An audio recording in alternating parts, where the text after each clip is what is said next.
আমরা গঠনমূলক এবং বাস্তবিক রাজনীতিতে বিশ্বাসী।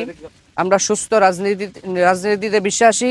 আমরা রাজনীতির নামে অপরাজনীতি বা রাজনীতির নামে নোংরামু এই 24 পরবর্তী সময়ে এদেশের মানুষ, এদেশের জনগণ তা কখনোই প্রত্যাশা করে না।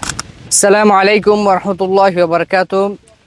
আপনারা সম্প্রতি দেখতে পাচ্ছেন সিলেট হবিগঞ্জ জেলায় এনসিপির যাত্রাকে কেন্দ্র করে তাদের উপর যে হামলা হয়েছে তা নিয়ে দেশে একটি আলোচিত ঘটনা চলমান রয়েছে। এনসিপি একটি তরুণ রাজনৈতিক দল।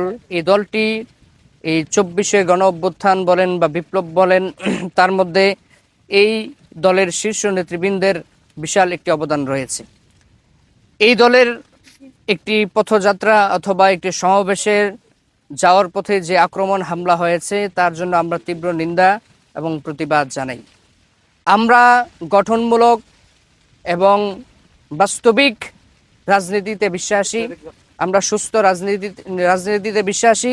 আমরা রাজনীতির নামে অপরাজনীতি বা রাজনীতির নামে নোংরামু এই 24 পরবর্তী সময়ে এদেশের মানুষ, এদেশের জনগণ তা কখনোই প্রত্যাশা করে না। যেরকমভাবে হবিগঞ্জ জেলায় এনসিপির উপর এই অতর্কিত হামলাকে দেশের মানুষ সমর্থন করছে না, ঘৃণা ভরে তা প্রত্যাখ্যান করছে, ঠিক তদ্রূপভাবে এনসিপির কিছু নেতা যেমন নাসিরউদ্দিন পাটোয়ারির এবং তার মতো এমন কিছু নেতা যারা এই শান্ত পরিবেশকে অশান্ত করতে চায়, তাদের এই বক্তব্য কর্মকাণ্ড দেশের মানুষ তা ঘৃণা ভরে প্রত্যাখ্যান করছে।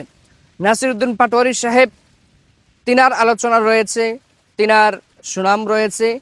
তিনি যে ভাষা ব্যবহার করেন, কোনো সুস্থ মস্তিষ্কের লোক এমন ভাষা কখনোই ব্যবহার করতে পারে না।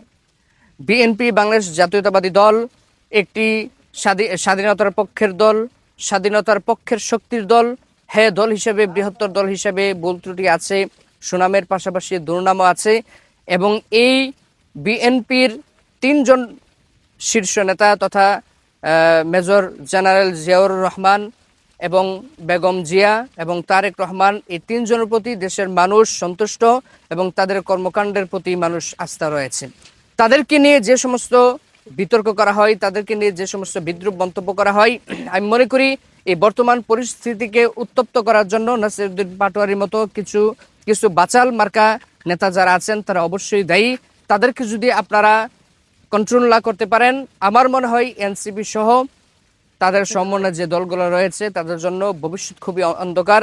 এবং বাংলাদেশ, এই যে আমরা 24 গণ অভ্যুত্থানের পক্ষের যে সমস্ত দল রয়েছেন, বিশেষ করে জাতীয়তাবাদী দল, বিএনপি, এনসিপি, জামাতে ইসলামী, হেফাজত, জমিয়ত, চরমোনাই, খেলাফত সহ এই দলগুলো যারা রয়েছে, তাদের মাঝখানে রাজনৈতিক মতপার্থক্য হবে, তাদের মাঝখানে রাজনৈতিক বিভিন্ন চিন্তা ধারণা, মতবাদ, মতবিরোধ থাকতেই পারে, কিন্তু সংঘর্ষ কখনোই কাম্য নয়। কারণ আমাদের মধ্যে অভ্যন্তরীণ সংঘর্ষের মাধ্যমে বিগত পতিত ফ্যাসিস্ট আওয়ামী সরকার এই দেশের মধ্যে আবার নৈরাজ্য এবং অরাজকতা করার তারা সর্বোচ্চ পায়তারা এবং ষড়যন্ত্র চালাবে। এজন্য আসুন আমরা ভেদাভেদ ভুলে ঐক্যবদ্ধভাবে কাজ করি, ঐক্যবদ্ধভাবে আমরা দেশকে গড়ে তুলি।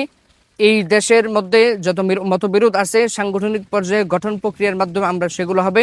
সংঘর্ষ বা ঝগড়া, বিরোধ, হামলা কখনোই কাম্য নয়। দেশের মানুষ তা প্রত্যাশা করে না।